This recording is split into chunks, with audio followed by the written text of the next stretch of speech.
Bienvenue sur Philosophie bouddhiste, l'espace où les enseignements anciens rencontrent les défis modernes.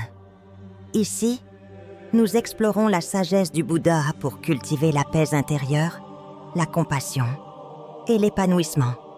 Il y a des jours où tout semble glisser entre nos doigts, des moments où l'on veut tellement quelque chose que l'univers entier paraît sourd à nos prières. Et pourtant, à l'intérieur, une voix persiste, une sensation étrange que ce qui doit arriver finira par arriver, même sans qu'on le poursuive. Ce sentiment, subtil mais profond, c'est le pouvoir du détachement. Il ne s'agit pas de renoncer ou d'abandonner ses rêves. Il s'agit d'une posture intérieure, d'une sagesse silencieuse qui comprend que courir après ce qui n'est pas prêt à venir, c'est parfois s'éloigner de ce qui nous est destiné. Un jour, un homme trouva une pierre brillante sur un sentier de montagne. Elle scintillait comme une promesse. Il la garda dans sa poche, la regarda tous les soirs et vivait dans la peur de la perdre.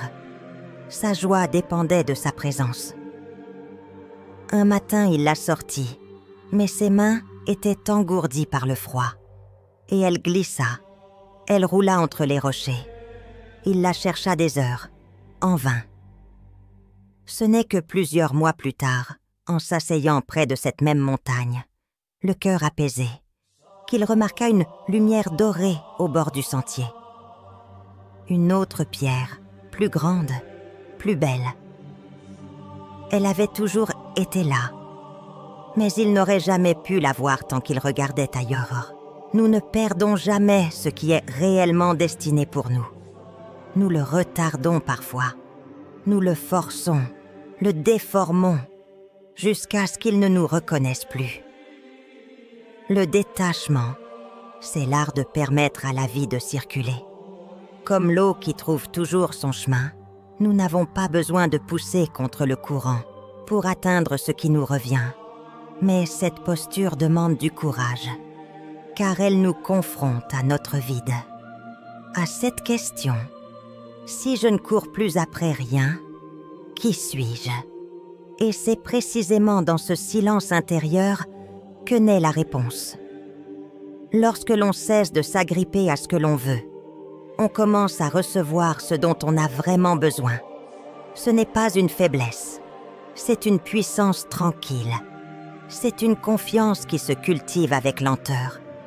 Chaque fois que l'on lâche prise, chaque fois que l'on choisit de ne pas forcer, on bâtit un pont vers ce qui est authentique. Le détachement ne rend pas insensible, il rend lucide. Il ne ferme pas le cœur, il le libère.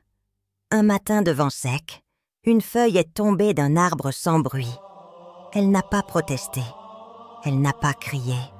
Elle s'est simplement laissée porter. Elle ne savait pas où elle irait, mais elle a laissé le vent faire ce qu'elle ne contrôlait pas. Cette feuille, c'est l'acceptation. Pas la soumission, pas la résignation, mais ce choix difficile. Accueillir la réalité même, lorsqu'elle ne nous plaît pas.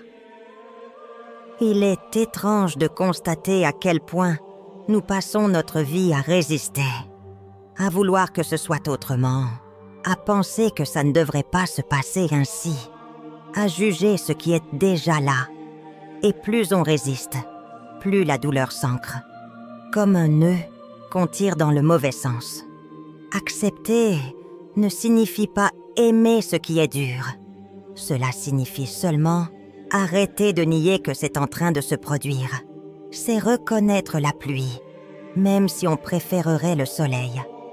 Un jour, un homme est resté des heures devant une porte fermée. Il frappait, criait, suppliait. La porte ne s'ouvrait pas. Derrière lui, il y avait un autre chemin, mais il n'a jamais regardé. Il pensait que la bonne vie était de l'autre côté de cette porte. Il pensait qu'en insistant, elle finirait par s'ouvrir. Elle ne s'est jamais ouverte. Et lui, il a vieilli là, avec ses poings blessés et ses espoirs figés. Combien de temps perdons-nous à résister à ce qui ne peut pas être changé?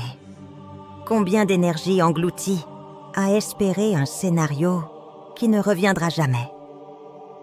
L'acceptation ne se fait pas d'un coup. Elle s'installe lentement, comme l'oiseau qui polit une pierre. Elle commence par un soupir, puis un regard plus doux, puis un mot qu'on n'osait pas prononcer. Et un jour, on se réveille, et ce qui hier semblait injuste, cruel, incompréhensible, n'est plus un ennemi, c'est devenu un professeur silencieux. La réalité n'est pas contre nous. Elle ne punit pas, elle enseigne, à sa manière, avec ses silences, ses absences, et parfois, ses pertes. Nous ne pouvons pas changer tout ce qui arrive, mais nous pouvons choisir la façon dont nous allons le vivre. Et ce choix, ce pouvoir intérieur, c'est là que réside la véritable paix. Il marchait lentement, courbé sous le poids de ce qu'il pensait avoir perdu. Il répétait sans cesse « Si seulement les choses avaient été différentes, si seulement j'avais eu plus de chance ». Il ne savait pas qu'au fil de ses pas, la vie lui préparait une autre forme de cadeau. Mais son regard était fixé vers l'arrière. La confiance en la vie, ce n'est pas de la naïveté. C'est une posture mature de l'âme. Celle qui sait que chaque détour cache un sentier invisible et que tout ce qui est retiré l'est pour nous repositionner. Une histoire raconte qu'un vieil homme vit son seul cheval s'échapper. Les villageois vinrent, pleins de pitié.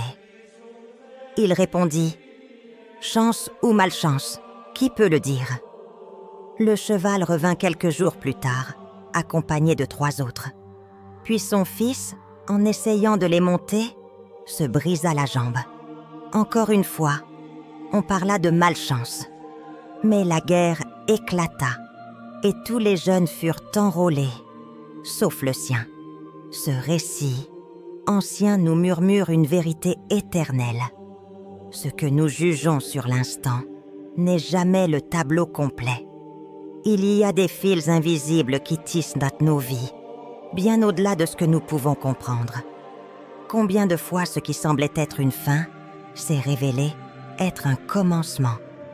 Combien de séparations douloureuses ont ouvert la porte à une liberté insoupçonnée? Combien de pertes nous ont libérés d'un poids que nous n'étions pas prêts à déposer? Faire confiance, ce n'est pas renoncer à agir. C'est cesser d'exiger des garanties. C'est accepter de marcher sans voir toute la route. C'est comprendre que la vie a ses saisons, ses rythmes, et que rien n'est en retard. Chaque événement est un tuteur silencieux. Il nous redresse, nous forge, nous guide. Et même si, sur le moment, le chaos semble gratuit, il est souvent l'emballage d'une bénédiction qui n'a pas encore révélé son visage. Ce que la vie te retire, elle ne te l'enlève pas toujours. Parfois, elle te le reprend temporairement pour mieux t'enseigner à le recevoir autrement. Et parfois, elle te l'enlève parce que cela n'avait jamais été vraiment pour toi. Il tenait le gouvernail avec tant de force que ses jointures étaient blanches. Chaque vague le faisait paniquer. Chaque déviation lui semblait une menace. Il voulait une mer calme, un ciel clair, un cap précis. Mais le monde ne l'entendait pas ainsi. Le besoin de contrôle, c'est la plus grande illusion de stabilité que nous entretenons. Nous pensons que si nous anticipons tout, rien ne nous fera mal. Nous croyons que si nous maîtrisons chaque détail, nous éviterons les chocs. Mais la vie ne suit pas nos plans. Et vouloir tout contrôler, c'est souvent perdre le lien avec l'essentiel. Un maître regardait l'eau d'une rivière.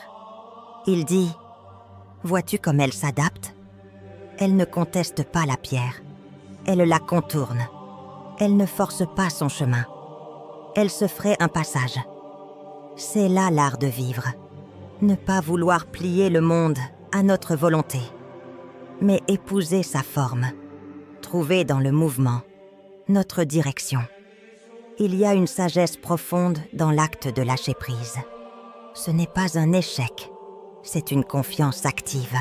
C'est dire « J'ai fait ma part, le reste ne m'appartient plus ». C'est laisser l'univers faire sa part du travail. Un homme était suspendu à une branche, au bord d'un précipice. Il avait peur de tomber. Il ne voyait pas que juste en dessous de lui. Le sol était là, à portée. Mais tant qu'il s'accrochait, il restait prisonnier. C'est souvent notre peur qui prolonge notre douleur. Lâcher prise, ce n'est pas laisser tomber nos rêves. C'est lâcher la manière rigide dont on pense qu'ils doivent se réaliser. C'est ouvrir la porte à d'autres formes. C'est cesser de forcer et commencer à faire confiance. Plus on lâche le besoin de tout contrôler, plus la vie devient fluide. Et dans cette fluidité, un calme étrange s'installe. On ne sait pas ce qui vient, mais on sait qu'on peut l'accueillir. Et c'est peut-être cela, la paix. Ne pas avoir de garantie, mais avoir la force de traverseur. Si ces paroles ont touché un endroit silencieux en toi, alors permette-toi de continuer ce voyage avec nous. Abonne-toi, partage ce moment avec quelqu'un qui en a besoin et laisse un commentaire. Quelle partie a résonné en toi?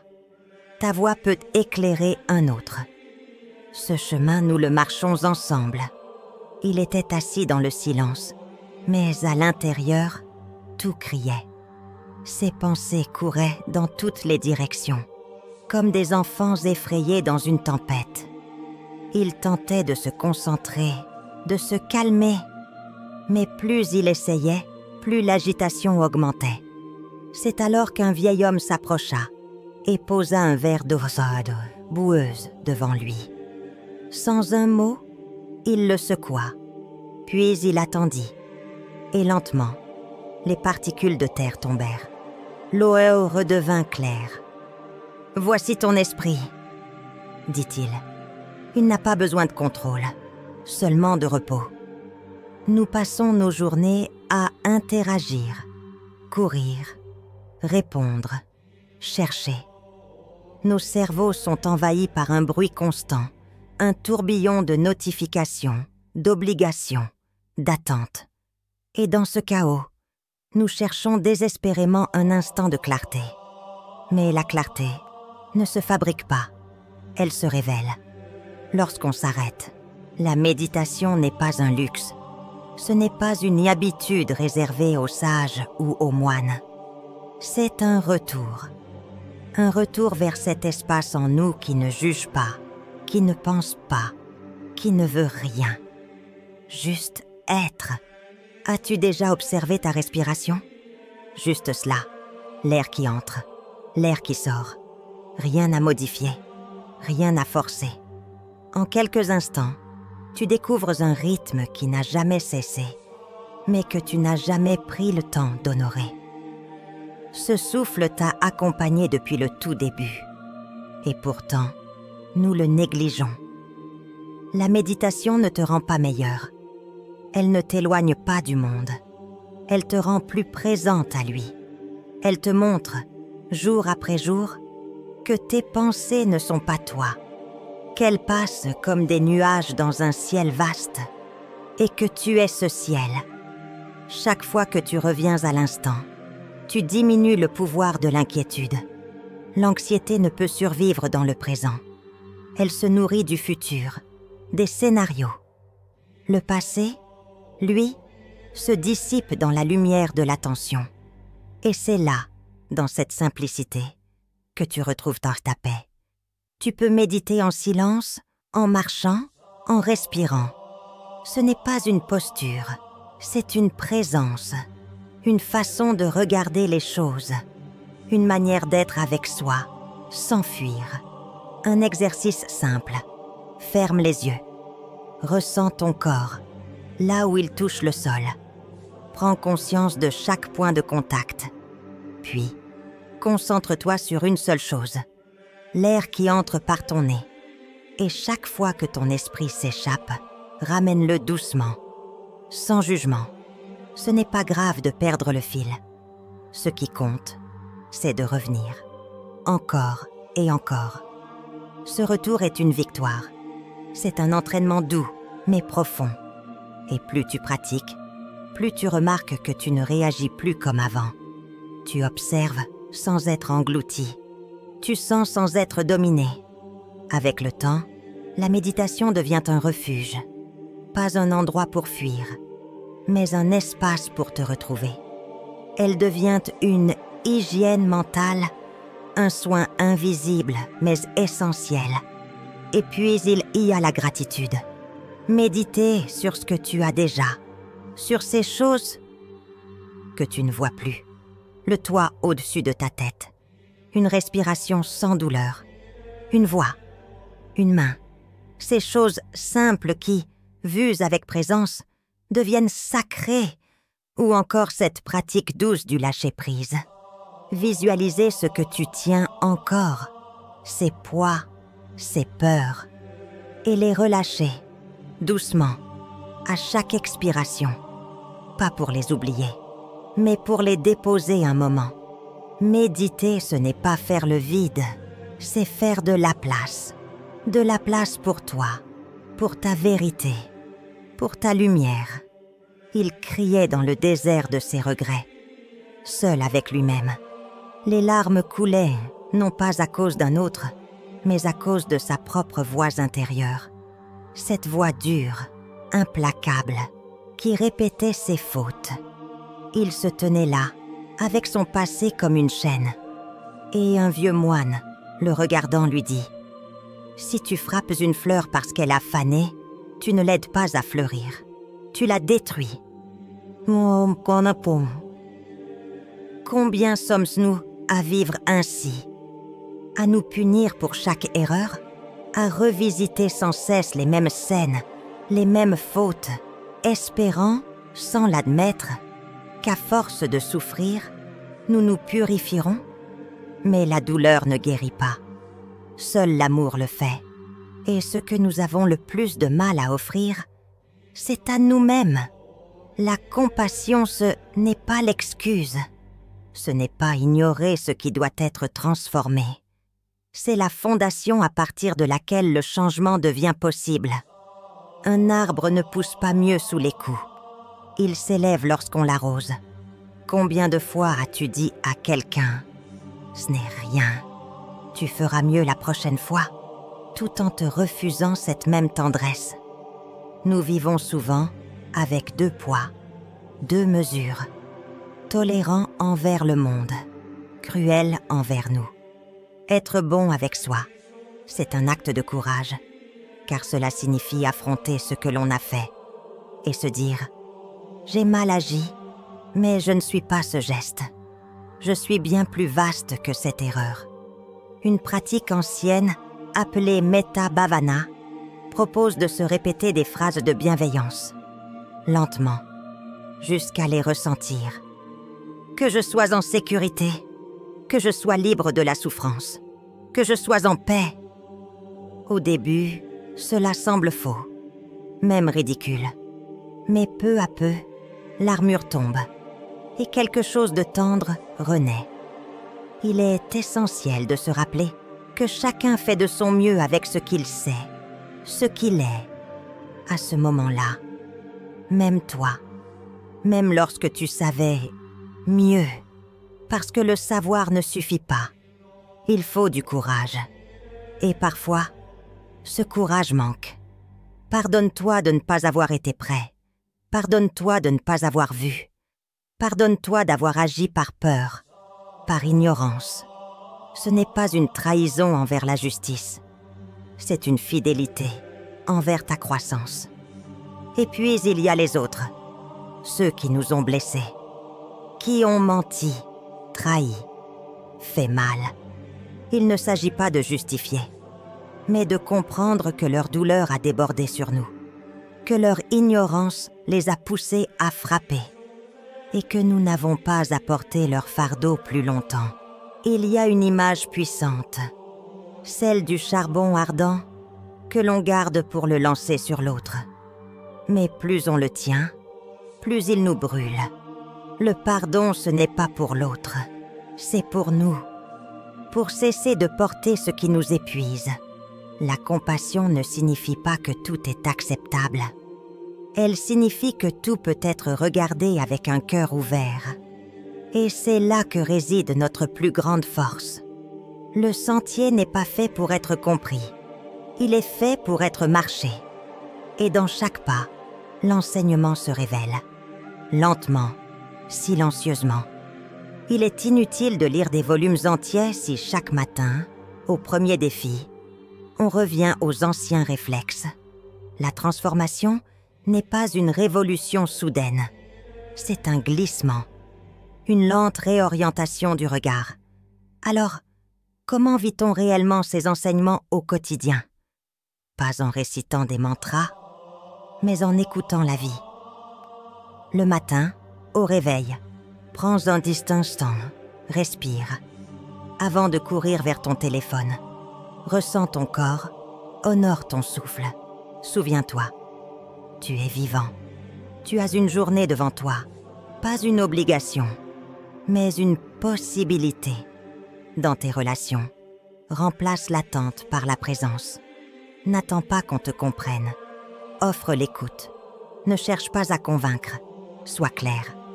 Chaque interaction est un miroir, un terrain de pratique. Lorsque tu ressens une tension, observe-la. Plutôt que de juger ou de réagir, explore. Qu'est-ce qui est touché en moi? Cette simple question peut désamorcer bien des conflits. Et elle crée de l'espace.